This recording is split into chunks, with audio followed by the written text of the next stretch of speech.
When life happens, plans need to change. Shaping Change, hosted by certified financial planner Ross Marino, is dedicated to helping financial advisors better serve their clients when life takes those unexpected turns. Today, I'm joined once again by Susan Bradley, founder of the Sudden Money Institute and co-author of Shaping Change. Hello, Susan. Good to be with you, Ross. Always glad to have you. Last episode, we talked about the ways to create activities and create a rhythm and a flow once you transition into retirement. And you gave us 4 aspects of what those activities should include. And it was routine, where you wanted to do it on a regular basis. It was social, where you'd be around other people, sometimes new people, but also a group that you can build relationships with. You mentioned it had to be challenging, which is great because we love to be challenged, and it had to be measurable. So if I've got these aspects down of routine, social, challenging, and measurable, now I have to figure out, how do I put that into action? Is there a method to integrate these activities into my life or to figure out which ones I should do? How would I do that? It's surprising to many people that you actually have to think about your calendar. You have this calendar that's packed to the gills when you're working and you're trying to do your career and your family and your workouts and everything else. And now all of a sudden you have the time and the resources and blah. What is that? What are you going to do? Why are you going to do it? And you can default and just see what happens, see what other people invite you to do or what you stumble upon. Or you can really put some intention and attention on doing this. And the rewards are solid. The rewards are much higher level of well-being in retirement for yourself and for other people around you. So the how-to on this is interesting. It starts by thinking about all the things that you are now doing.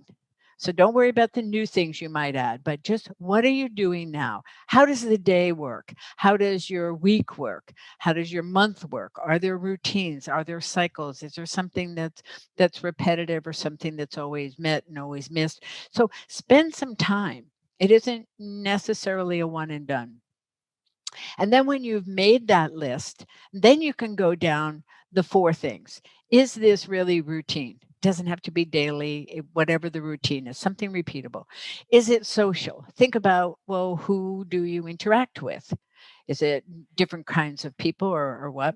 And is it challengeable? And it's not always natural to think of things as challenging and measurable or routine and social. So you might have to toss it around in your head a little bit. So when you have this list, most people find that there's a lot that they do that don't come close to matching all 4. Just stuff that they do because that's what they do. And there's no real rhyme or reason to it. So this is an opportunity to sit by yourself with your partner together, however you want to do it, and find the 1 or 2 things that might meet all 4 of them, and then add some others. So you're actually keeping a chart.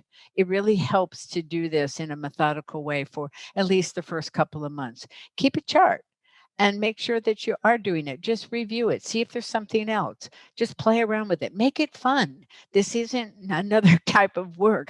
This is something that should give you more satisfaction, more fulfillment, more fun. It's okay just for it to be fun. It doesn't always have to be purposeful beyond fun. So it's intentional. Keep a chart. Talk to some other people about it. Make it a conversation with some of your peers that might also be retired, and you might come up with all kinds of cool things together. Retirement is one of the biggest transitions that we go through, but many transitions in life share similar characteristics. That's part of your work. It's part of the designation that I earned, Certified Financial Transitionist. That's part of your institute. And we notice that there's commonalities through many types of transitions. And whether we instigate that transition or initiate it ourselves, or whether it's thrust upon us because something happened externally and our life changed, everything in life doesn't actually change. We may say this changes everything. I think that was a Lee Iacocca commercial from Chrysler well, if everybody's as old as us, they'll remember that. So that was way back, right? This changes everything. Every transition in life doesn't change everything. And you've come up with 3 questions that you use to ask yourself, As you go through transitions, these are questions that are helpful to think about and answer. And the first one is, what do I want to protect? Which makes the assumption that everything didn't change. Maybe a lot of things changed, but there's some things that don't have to change. And we go through this exercise of saying, this is what I need to protect. Can you talk about how we do that and why that's so important? Yeah, it's interesting. What happens when you go through these major life events? We can compare it to maybe even a jigsaw puzzle. The puzzle that would represent your life gets disrupted. Maybe all the pieces come apart, maybe some of the pieces come apart, but there is a disruption. And your job then would be, or your opportunity is to put the pieces back together the way you would like life to be ongoing. And while you're doing that, some things may feel at risk. When you have broken your status quo and your routines, some things can feel at risk. It could be your health, it could be your money, it could be a relationship with someone, it could be your capability, your talents. Some things are non negotiable in your life, and you want to protect those, and you want to keep an eye on it when everything is moving around. Generally, the things that you didn't have to worry about, they were built into your routine. Now that your routine is disrupted, you might, other things might be negotiable, but what is the non-negotiable? What is most important?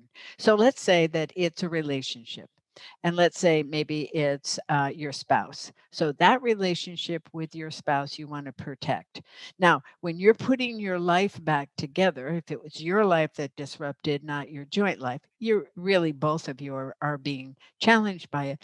You want to pay attention to the choices that you make and the impact it would have on your spouse, so they become part of the equation. Maybe you've done that for a fair amount through your married life, but at this point in time that we're hypothetically talking about, when life is disrupted, let's say it's a career change. We use that in the book, and it's a very common story. How do your career choices impact your spouse? And it might be there's one aspect of your relationship that you're protecting. Maybe it's private time for the two of you. Um, Whatever it is, identify it and let anyone who's helping you manage the change that you're going through right now know what is most important. And it doesn't have to be just one thing, but it's not like, oh, everything. That's not as helpful as really thinking about what is that one thing that you need to put some protection around, build some routine on, put some attention on, prioritize. One concept I try to share with people is context and contrast. And what I mean by that as it relates to retirement is, when I'm in my working years and I'm working 50, 60 hours a week and it's high stress, there's certain activities that are non-negotiable. Maybe it's playing tennis or going for a walk or some activity. Some people like to play poker with their friends. Whatever it is, there's activities that are non-negotiable when you're working, because it's such a contrast from your work life. But when I leave my work life and now I transition to a retired life, maybe those activities aren't going to be that much different than what I do on a daily basis. So the context of my life, I go from working 50, 60 hours a week to not working at all at a regular job. The context changes. And then all of a sudden, the contrast of those activities or the value of them to me changes as well. So as I go into retirement, there may be activities that I think are must do's. I cannot let go of these. I have to protect them. But once I go into retirement, all of a sudden I start to see it a little bit differently. And that's why I love how you always talk about talking through it and writing it down. I'm big on journaling and processing it, because once the context changes, once my life goes from before to after some transition event, I'm just going to see things differently. And on the financial side, you may have had more freedom during your working years, because mentally, I'm always thinking, I don't need my money yet. I'm still adding to my nest egg. I'm still making more than I spend. It sounds great financially. But as soon as I go into retirement, all of a sudden, I don't have the income that I did have. I start to see it a little differently. And there may be some activities that I love that maybe are a little more expensive than what I'd like to do. And question number two you always ask is, what do you have to let go of? And leading up to retirement, I may have an idea of what I might want to let go of. But after retirement, now all of a sudden I'm going to see things a little bit differently. How do I approach question number two? What do I need to let go of? Yeah, it's a really important question. It helps to clarify things, doesn't it? Because if you go back to the puzzle metaphor, there are some pieces that don't fit as well as they used to, or some pieces that don't fit at all. And rather than trying to force a piece into a jigsaw puzzle, I think we've all had the frustration of trying to do that at one point in our life. It really doesn't work. The end result is not effective. So you might feel that things are no longer fitting. Maybe they're not comfortable. Maybe you don't want to do them. Maybe you can't do them. Maybe you, because of some change in the way your brain works or the way your body works or the way other commitments are, there's some reason that these things don't fit.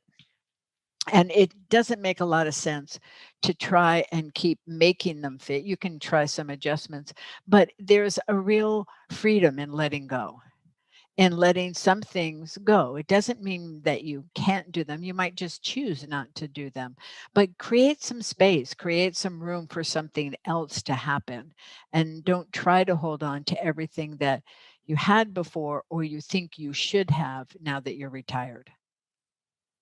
Creating space seems really important to me because I'm running all day long and I'm doing activities, especially some of them that don't hit all four aspects of having a flow or a rhythm, I may not have any room to put in something new. So I really have to let go of something. It's almost like you want to be a minimalist on your activities as you approach retirement and give yourself some space. And I do love the puzzle analogy, but when you mentioned the puzzle piece, the first thought that popped into my mind of I don't even know what my retirement picture is going to look like if I just retired. So how do I Yes. know which piece connects to where? Right? There isn't really a map yet. So it's part of that exploration that you talked about. And let's just go straight to question number three you bring up, because I think that'll help with what kind of pieces we look for. And question number three is, what do I need to create? And that implies something new, maybe a piece that you're not quite aware of. So now you've made some space, and now you go into question number three. What do I need to create? How should I approach that? With curiosity, with creativity, with imagination. Um, i- it's true that we have, if you go back to the puzzle, the picture on the box was one thing, and now in retirement, it's something else. And most people have spent a fair amount of time imagining what that retirement picture would be like. And then you get there and it's not quite so. Maybe it's mostly so, maybe it's completely different, doesn't matter. You have an opportunity, particularly in the early stages of retirement. And I would say that's like the first 5 years to test things out, to rethink things. So as you're letting go and you're creating space, there is possibility then that's inherent in that open space. And it's a great thing to decide what new needs to come in. Now, there may be actual needs, Ross. There may be changes in your responsibilities or changes in health or something. So you have those kinds of clearly defined needs that you need to make room for. But let's assume that it's not that, that you get to create this whole new experience in life. And that will probably be so for a fair amount of time. So it's not just creating a great vacation or a long weekend. And so it's testing things out, finding out what really gives you a sense of freedom and joy and connectivity. Follow the flow parameters. It will help give some shape to it. Um, Make some commitments in the beginning and to really test something out, but you don't have to make the all-in commitment. Taste as you go along, but make sure that you give it a good taste. So know what's important. What are you going to protect as you make these changes? Let go of things that no longer fit, no longer work, and explore and discover things and test things out that might be new and creative and something that will create maybe a different experience in life. Maybe this is the best time in your life. No kidding. It's the real deal. This is a great time. But it does take intention and attention. Even well planned retirements are filled with surprises. As we go through what do I create in the activities, I think it's helpful to take two sides of that thought process and two goals or objectives that we're trying to accomplish. It's not just increasing wealth, and it isn't just increasing my well being. It's always a combination of both. I don't Mhm. want to spend all of my money and invest in my well being and say, gee, I feel great, and then realize I'm broke. My well-being's going to suffer. I'm pretty sure of that. The other extreme is also there where there's people that don't want Yeah. to spend their money. They have substantial assets or net worth, and they still live in a very frugal lifestyle when they actually could afford to spend a little more and increase some enjoyment and well-being. And the quick disclaimer, this isn't meant to be investment advice. These aren't recommendations. We're just talking for educational purposes and informational purposes. So as you look at these activities, I would always encourage people to try to balance those two sides and talk about each of them. What does this do for our well being? What is the benefit of this? And then what is the impact on our wealth? Is it an expense? Will it make a big difference? And in many cases, it's walk before you run. Want to buy an RV? You think the RV life is good for you? Great. You can rent a luxury RV for a month, way cheaper than buying it and finding out a year later it's not for you. Way cheaper if you actually do that. You can do the same with a condo on the beach. Maybe you always wanted to live on the beach. You don't have to buy a condo on the beach. Go rent a condo, see how it goes. So if there's a big wealth decision related to, I think this is going to make a big impact on our well being, I'm going to enjoy it, my family's going to enjoy it. Walk before you run and make sure that you don't make any decisions that down the road you look back and say, probably shouldn't have done that. Any final thoughts on these three questions? Yeah, I think that retirement, one of the skills in retirement is to understand the what ifing that you're talking about. What if I did this? What if I did that? Understand how to make some trade offs. You're going to be in a really dynamic space for a fairly long period of time in retirement. And there will be changes that happen in your life and outside your life. Just look at what happened with the pandemic and how that changed many people's retirements. So, know that the change and the uncertainty is going to be part of life, but if you can follow some of these general rules like the four flow points and then the three questions and return to them, it's not a one and done. Return to them and see if there's a little bit more that you could do, or maybe another way to rethink and to balance some of the trade-offs that will probably come, and they're good. It forces you to discover and to create and to keep moving forward and not settle into a rut. You don't want to be in the retirement rut. You want to be living a dynamic life, your dynamic life. What do I need to protect? What do I need to let go of? What do I need to create? Three excellent questions for any transition in life. As always, thank you so much, Susan. Appreciate you being on the show. Always a pleasure. Thank you for listening to Shaping Change with Ross Marino. This show is for general information purposes only and is not intended to provide recommendations or advice. Speak with a legal, tax, or financial advisor before making any decisions. Past performance references are historical and do not guarantee future results. Visit rlsummit.com to learn more.